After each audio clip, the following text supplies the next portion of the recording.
Hello everyone, I am back today and we're going to go ahead and take a look at OpenStreetMap. This is where we start creating golf features for our course. Uh, I'm just, like I said, I'm just an average guy just trying to help out people by teaching them the basics that I've learned about creating a golf course on TGC 2019. And we're going to go ahead and get to it. So far, we took a look at LiDAR.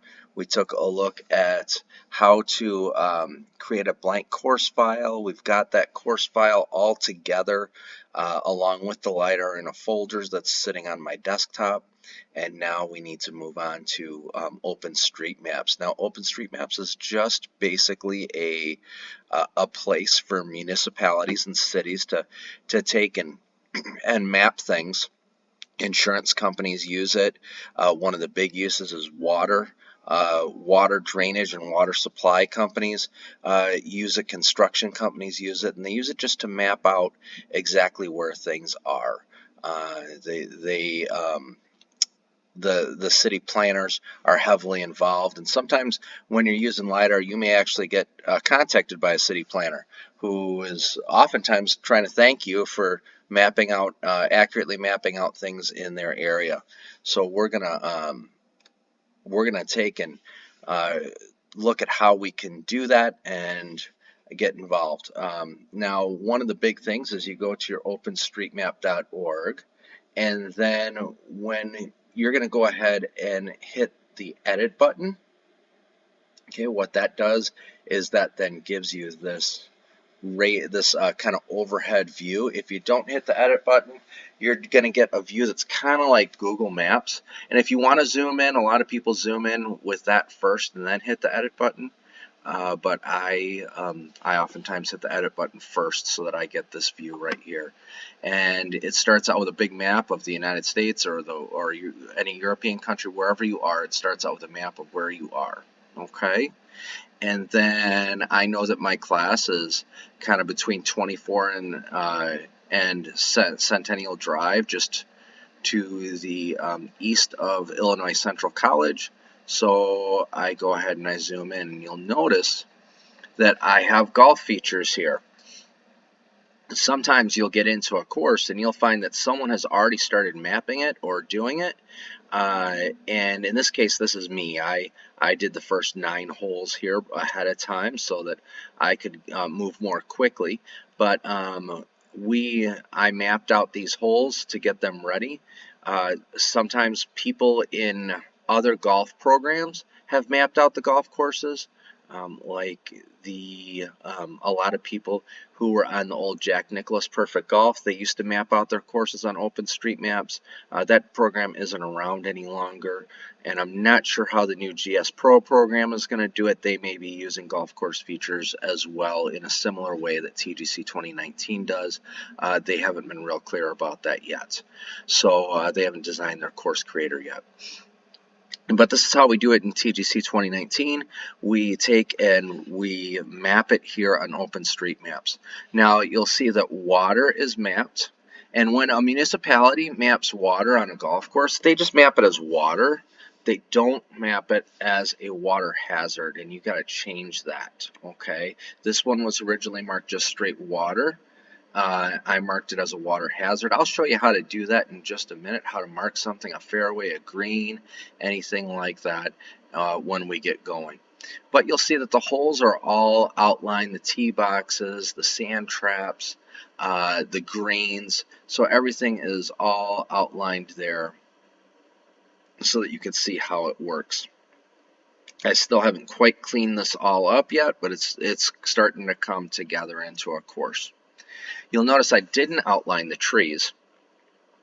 You can do the trees individually, that's okay, but they do have an importer that imports the trees in automatically. Sometimes it brings the wrong kind of tree in, like let's say it's an oak tree and it brought in an elm or a cedar in. If it doesn't matter to you too much what types of trees are, you just leave them if they're kind of out of sight and off to the side. But if you have things that are definitely keys to the course, like I did one course that had a couple willow trees on a corner. That makes a big difference between a maple and a willow tree in the playability. So I had to make sure that I went in there and made sure that those were willow trees, not maples. Okay, so but we'll get into all that later. Right now we're just doing the planning. So I've got the first 9 holes mapped here, and I'm going to go ahead and show you how to map holes. Now, one thing that you need is you definitely need routing information so that you know how the course is routed. So I'm looking for hole number 10. Hole number 10 looks like it's right over here. This looks like it's a little par 3. Let's check that on the scorecard. Hole 10 is a par 3, okay. So it looks like it is just a little bit up from the clubhouse right there. So let's take a look at our, go back to our OpenStreetMaps and see if we can figure that out. All right, that looks like it is right here. So I'm going to zoom in on the tee box first. Okay, and now I'm going to click area. Now I go ahead and I want to trace it. Now I want to make sure I trace on the inside. If I trace on the outside, I'm going to have all these fall-offs on the hills where it looks like my tee box goes down the side of a hill, and I don't want that. Then I got a lot of cleanup to do in TGC. I want to try and get myself on the inside. Now, one big thing you want to do is you want to make sure that round things are round. They're not jagged. A little bit of jagged is okay. TGC will clean that up, but a lot of jagged it won't. So I put my points in, and then when I'm done tracing, I double click. Now I'm going to zoom this in a little bit, just make sure that I have everything. So I'm going to pull this out just a little bit, just to round it out.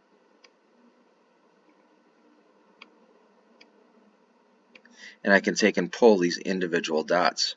These arrows right here, if I click on them, it makes another dot. So then I can go ahead, I can move it side to side. I can also move it up and down the line.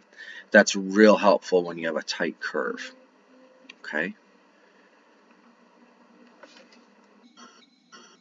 You can use your mouse scroll to scroll in and scroll out. Alright, so you'll notice that over on my left it says select a feature type. I come over here and there I can just type in T-box. It comes up and it's selected. Now I believe that is the only T-box on this hole. Let's see. No, it looks like there's another one. Okay, so let's go ahead and let's select that area.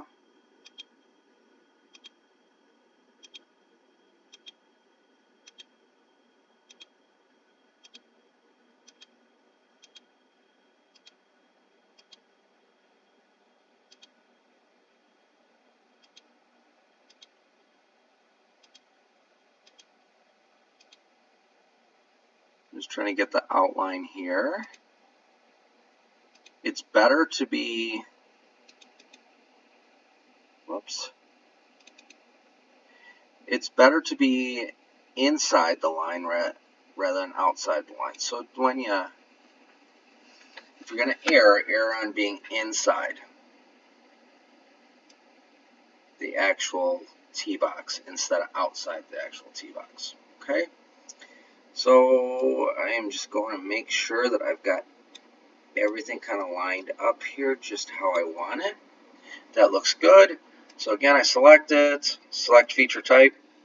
Since I just used T-box, T-box is up here, and I go ahead and I click it. Now as I come over here, this is all rough, and TGC will automatically make it rough. So kind of has a little bit different feature here with the spill out. So I like to start, when I get a small one like this, I like to start from inside the green. And you always want to overlap the green with any of your fairway. And the reason is, if you don't, you're going to get these weird patches of grass between your fairway and your green. You don't try and trace the green, trace the putting green surface with the fairway. It just doesn't work out that way very easily. And it usually leaves these tufts of grass.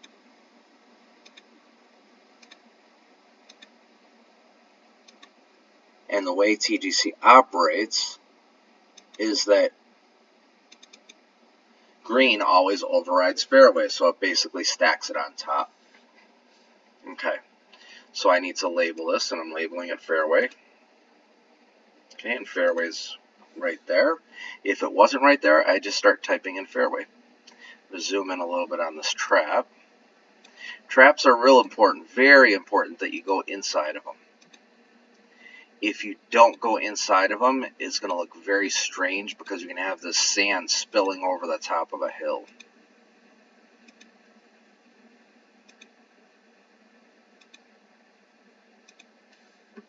And that'll look really odd.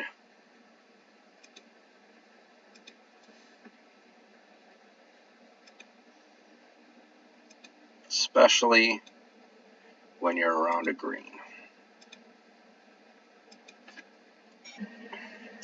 You can also use your arrows to navigate.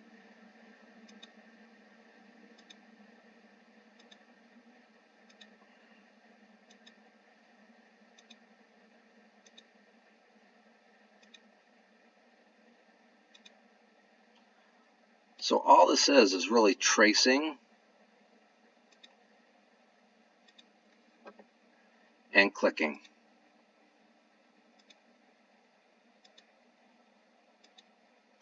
And if you can do that, you can map the course.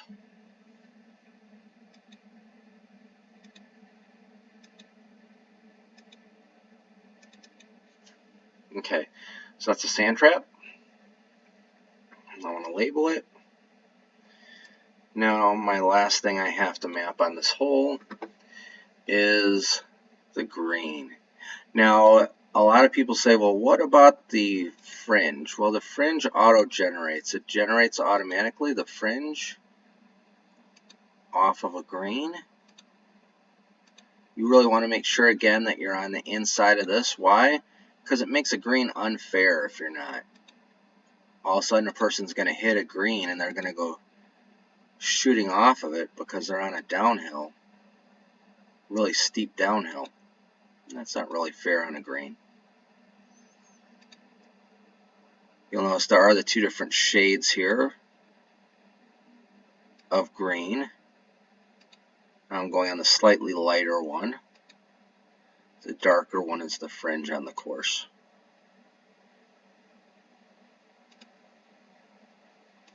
Again, if you're going to err on the inside, not on the outside.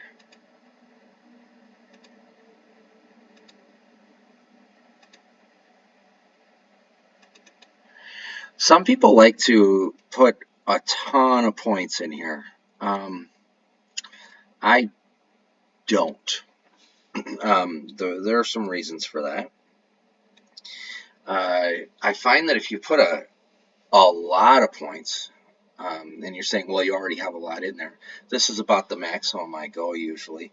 And the reason is that if you put a ton of points in, sometimes it gets too jagged. There are too many points of data available in there.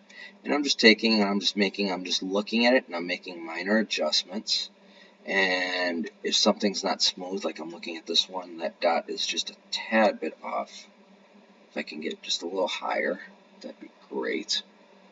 And remember, TGC does smooth some things out, so it doesn't have to be perfect. I'm not quite liking how this is. I'm going to bring that down just a little bit.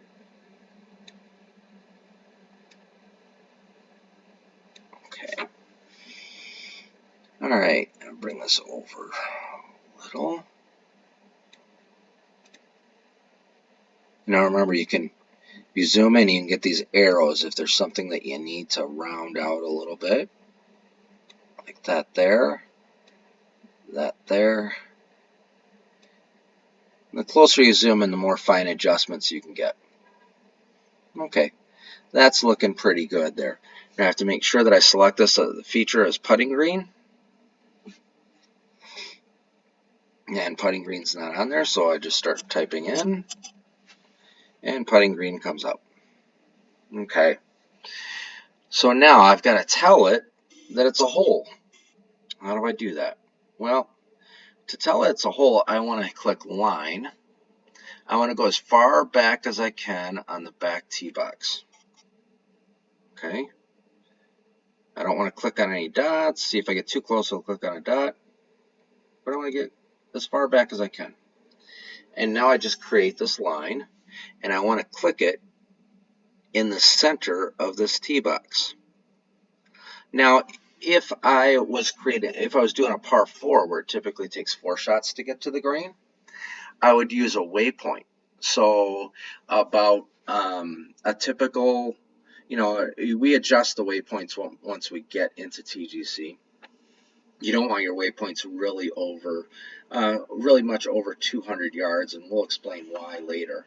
But you go ahead and I would click here. That's my waypoint. And then I would click in the center. And the reason we do this is because of aiming. The waypoint on a dog leg helps us to aim properly into the right spot of the green. I'm going to go ahead and delete this. And I'm going to create my par 3 line. Okay.